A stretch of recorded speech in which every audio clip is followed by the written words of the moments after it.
we're waiting on results. Yeah, waiting on results. Usually, worst case scenario, it takes about a week for those results to get back. So it would all depend on the recovery phase. Some people, depend on your immune response, you would recover very quickly. So we would just make sure you're here per CDC, making sure that you are fully recovered and felt well before you were discharged. So that's going to vary by case. But in either case, we have to be prepared to care for that patient for that time period from CDC telling us that they're going to get involved in that. Yes, Good question.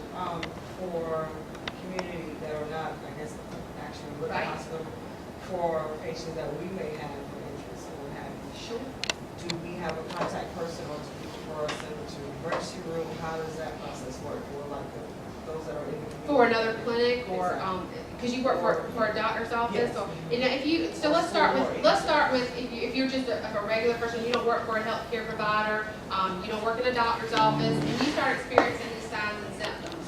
Now it could be, we don't want to rule everything out. It could be the flu, it could be a GI upset, it could be a number of things. So we don't want to first jump to Ebola.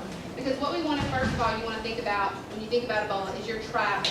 Have you been around somebody that has been to an affected Ebola area? If you have not, it's probably something else going on with you. Because that's the first screening question is, where have you been? Where have you traveled? Who have you been around?